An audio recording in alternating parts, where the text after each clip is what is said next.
Ya, kita sekarang masuk ke materi selanjutnya ya. Kita sekarang masuk ke mengenai refactoring ya. Ini masih merupakan kelanjutan dari apa yang kita bahas kemarin, yaitu map of reengineering pattern.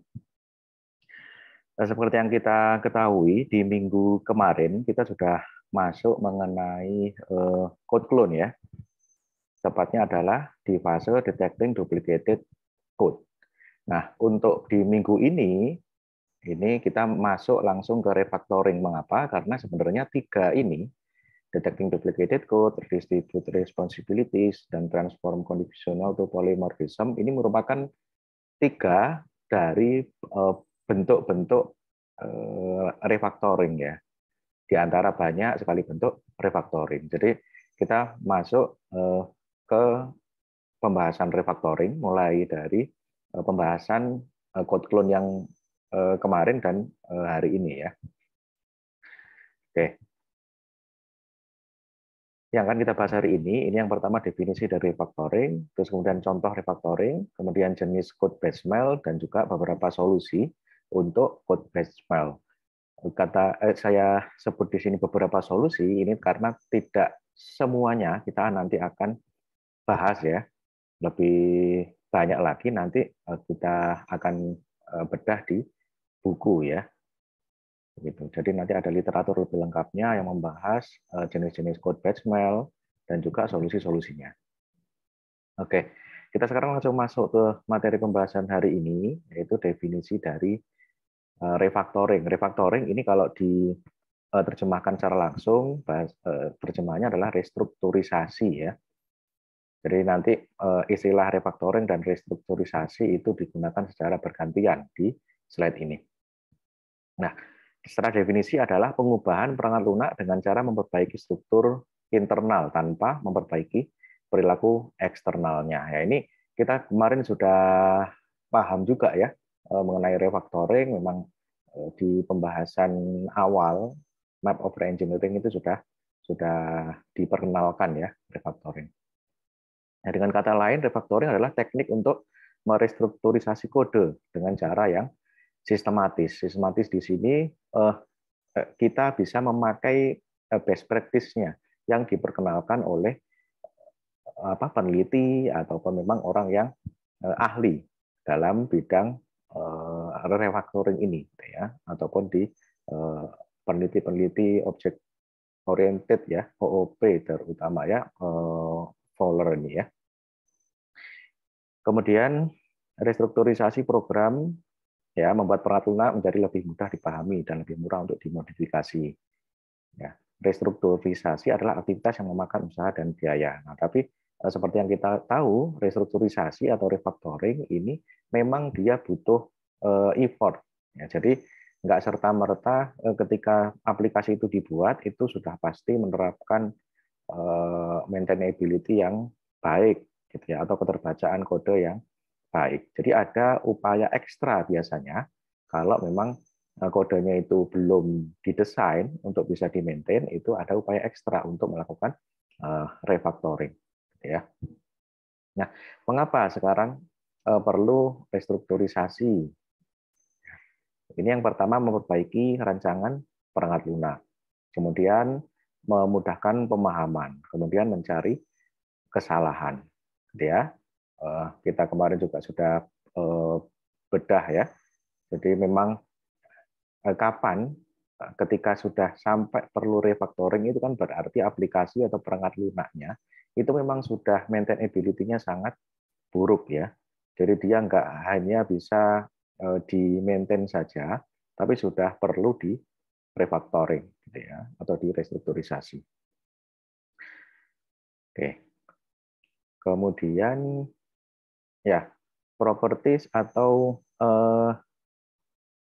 hal-hal yang perlu diperhatikan ya dalam restructuring, kebenaran harus tetap terjaga. Artinya kebenaran ini disesuaikan dengan memang fungsi tersebut atau metode atau atribut ya, penempatannya itu memang harus sesuai dengan realnya atau sesuai dengan yang dibutuhkan.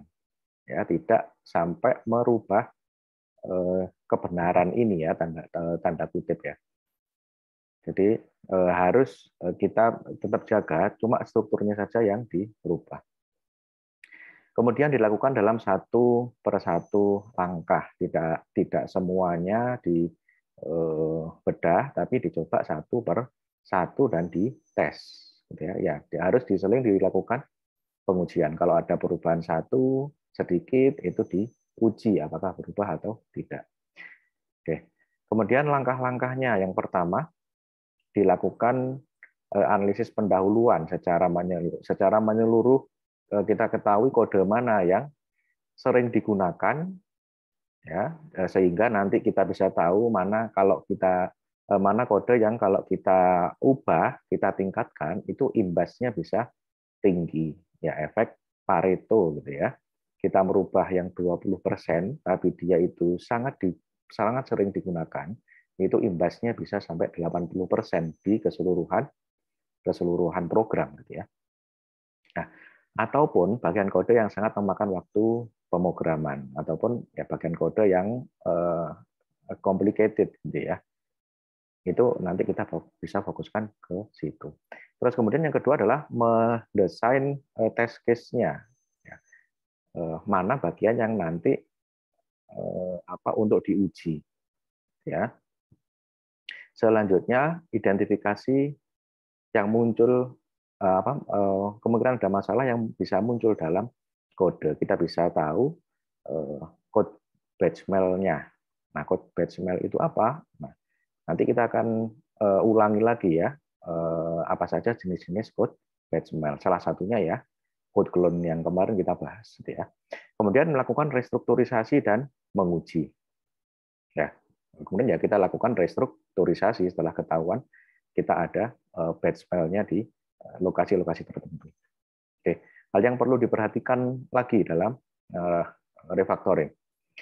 Lingkup bagian yang diperiksa harus cukup kecil sehingga terlihat jelas bagian mana yang akan terdampak jika bagian tersebut diubah. Jadi skopnya itu harus kecil ya. Jadi ketika kita nanti mau beroperasi itu kita bisa tahu mana yang nanti bisa yang terimbas, gitu ya. Kemudian harus memungkinkan dipahami oleh orang lain. Ini sebisa mungkin tujuan kita melakukan refaktor itu kan supaya misalkan kita mau merefaktor program. Nah, tujuannya apa? Tujuannya itu untuk meningkatkan keterbacaan kode, ya, meningkatkan keterbacaan source code, gitu ya. Sehingga orang lain kalau baca kodenya itu sudah nggak kompleks lagi seperti yang awalnya, gitu ya. Kemudian perlu dibuat generalisasi sehingga lebih mirip sebagai aturan yang dapat diterapkan. Ya, jadi ini kalau yang kita ingat, ini konsep ini ya. Jadi ada standarisasi, kita menulisnya itu pakai convention ya, pakai convention. Jadi orang yang programmer itu convention-nya kita keterangannya sesuaikan ya dengan convention tersebut. Kemudian ditulis langkah per langkah agar orang lain dapat juga mengaplikasikannya. Ini baik juga kalau misalkan langkahnya didokumentasikan. Kemudian contoh-contoh restrukturisasi. Nah, ini contoh solusi ya, contoh solusi dari batch mail. Jadi kalau sudah ketemu batch mail code-nya itu di program, kita mau apakan gitu ya. Yang pertama contohnya adalah extract method namanya. Nah, ini contoh-contoh ini beserta dengan code batch mail, contoh restrukturisasi atau refactoring itu nanti saya ambilkan di satu buku ya sebagai sumber belajar kita. Saya juga sudah bagi tadi di grup kita ya bukunya ya buku mengenai refactoring tersebut. Linknya sudah saya bagi. Ya, apabila ada bagian kode yang dapat digabungkan menjadi metode tersendiri. Ya, di sini kita akan mengekstrak. Mengekstrak itu kan berarti misalkan ada di satu metode itu ada di dalam satu kelas. Nah, kita mau metodenya tersebut itu jadi metode sendiri gitu ya. Jadi yang semula itu numpuk-numpuk di kelasnya, itu kita mau jadikan dia metode tersendiri. Nah, contoh di sini kode yang di sebelah kiri itu kode yang semula, kode yang sebelah kanan itu yang sudah dilakukan ekstrak metode. Gitu ya. Di sini ada satu metode print owing, ya. Di sini ada dia ketika dijalankan print owing ini melakukan print banner, ya. Di bagian bawahnya sini ini sebenarnya print detail, ya. Jadi kita mendefinisikan sebenarnya kemampuan-kemampuan dari print detail, tapi didefinisikan di sini di print owing sini, ya. Jadi langsung di bawahnya sini. Nah, baiknya bagaimana? Ini baiknya di ekstrak metodenya. Sehingga nanti ketika kita jalankan print owing, ya, itu kita jalankannya print banner yang semula ini, kemudian print detail. Nah, kita ekstrak menjadi apa? Nah, kita buatkan satu metode lagi, namanya print details. Isinya adalah yang ini, gitu ya. Sehingga di sini metodenya itu terwadahi, ya. Jadi aksi print learn ini terwadahi di metode tersendiri, tidak campur-campur ke di dalam metode yang ini print owing ini. Nah, ini nanti ini praktek-praktek yang ekstrak metode ini menjadi solusi untuk beberapa code batch mail code terutama salah satunya juga untuk code clone, gitu ya. Kemudian contoh lain dari restrukturisasi, consolidate kondisional. Ya. Apabila ada kondisional yang kompleks. Nah, contohnya seperti ini. Kita ketika menulis atau menemukan kode, gitu ya, itu kalau misalkan menemukan kode yang kompleks, itu sebenarnya sebaiknya ya kita kalau sudah tahu maksudnya yang di atas itu kita buat yang lebih simple. Kode yang di atas dan kode yang di bawah itu sebenarnya pengennya itu sama. Ya. Jadi dia mencari charge atau harga yang summer dan harga yang tidak summer. Tapi kalau yang di atas itu untuk mencari harga yang bukan summer, jadi pengennya itu harga yang bukan summer itu atau harga winter gitu ya. Harga yang bukan summer itu ya harga, tapi ada tambahannya. Ada winter rate-nya, ada winter service charge-nya. Ya, jadi kalau yang bukan summer itu ada tambahannya. Tapi dia nulisnya sebegitu kompleks seperti ini. Ya, if date before summer start. Jadi kalau belum mulai summer dan setelah summer end, itu kan berarti di luar summer kan gitu ya. Itu charge-nya atau harganya seberapa. Tapi kalau else, itu ya berarti kalau dia summer, itu kuantitinya, jumlah berapa room-nya kan gitu ya, itu dikali summer rate-nya saja tanpa ada tambahan. Nah, kompleksitas seperti ini bisa dirubah saja ya menjadi seperti ini. Ya, if not summer date, ya charge-nya itu badannya ditulis di sini berapa. Kalau not summer ya, else-nya ya ini ya tinggal summer charge kuantitinya berapa, gitu ya. Jadi kalau ada kondisional panjang itu bisa dilakukan yang ya ini ya consolidate kondisional. Ini dua di antara contoh-contoh restrukturisasi atau contoh solusi ya solusi dari batch mail code ya. Nah, ini beberapa contoh code batch mail ya. Ada yang di level aplikasi. Ya, ini ada duplicated code yang kita pelajari kemarin ya. Terus kemudian kompleksitas yang dipaksakan. Ya. Kita pakai desain pattern yang rumit, padahal kita nggak pakai desain pattern pun atau desain pattern yang lebih sederhana pun itu bisa dipakai. Ya.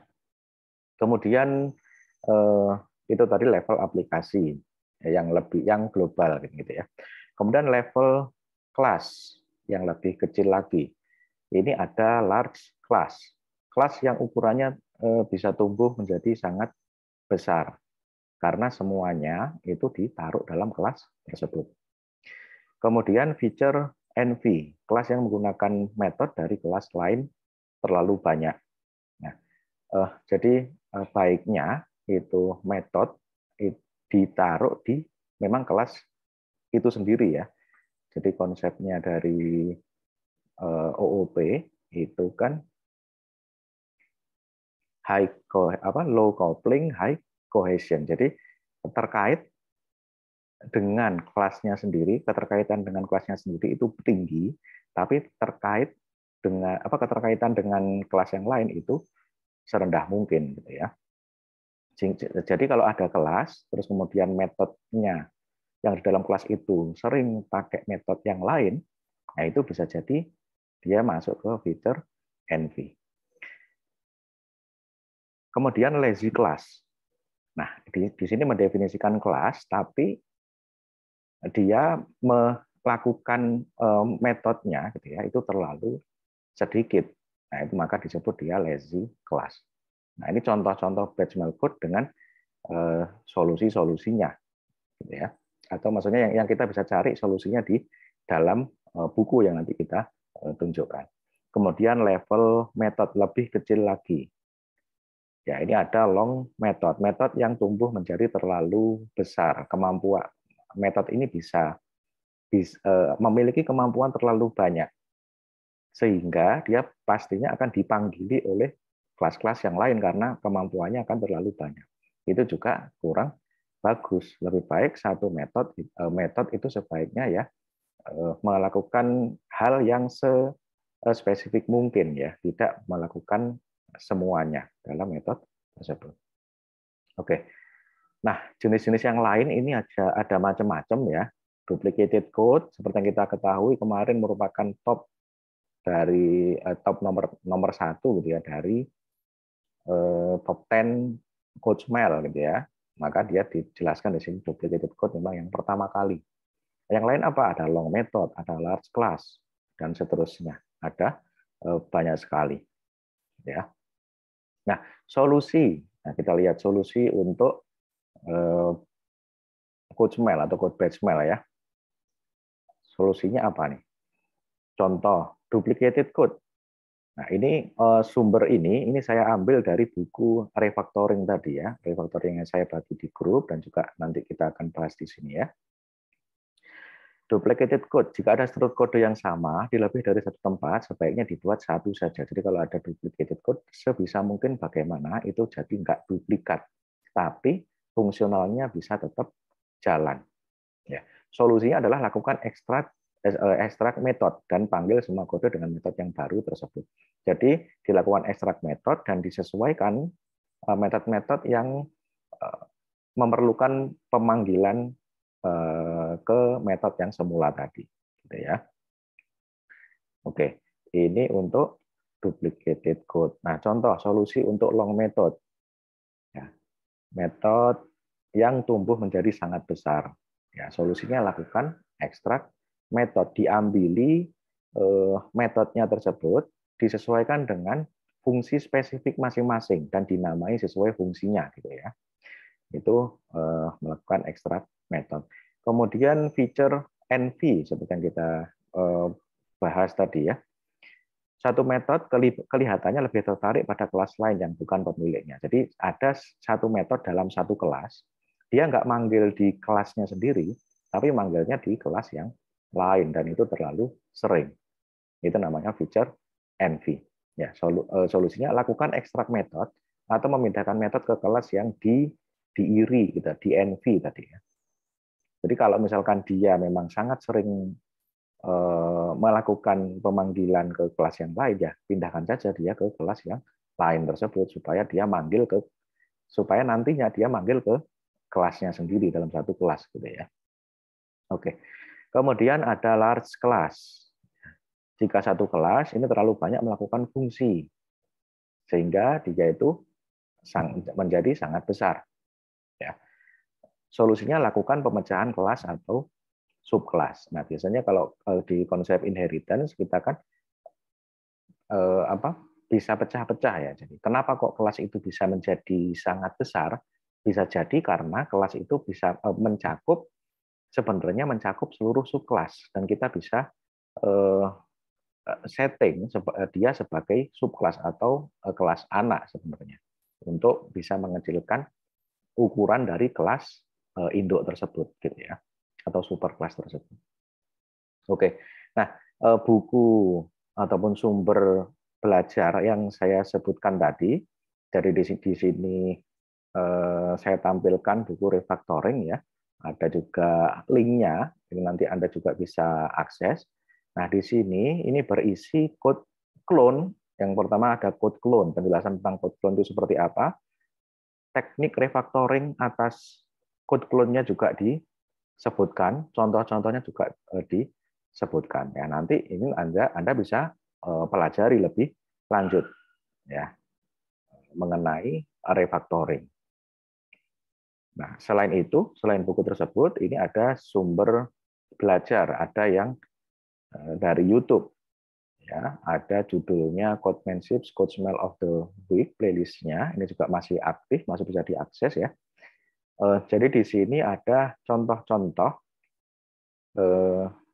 code smell ya, ada yang contoh duplicated code, itu terus bagaimana nanti mau membuat solusinya, ada lazy class, contohnya bagaimana itu bisa dilihat dan juga ada website ya mengenai tool ya tool dari refactoring. Nah, kita nanti Anda nanti bisa mengeksplor ya sumber-sumber belajar tersebut. Oke.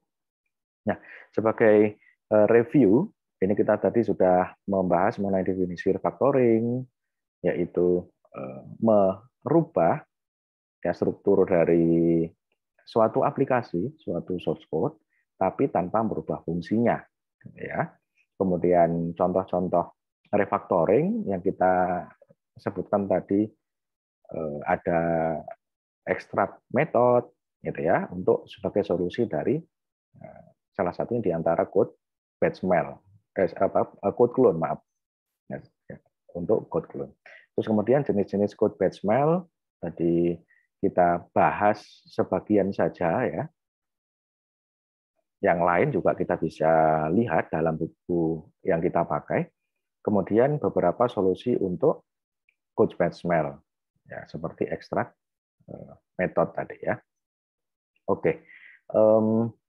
Barangkali penyampaian di kesempatan kali ini saya cukupkan sekian. Saya ucapkan terima kasih. Assalamualaikum warahmatullahi wabarakatuh.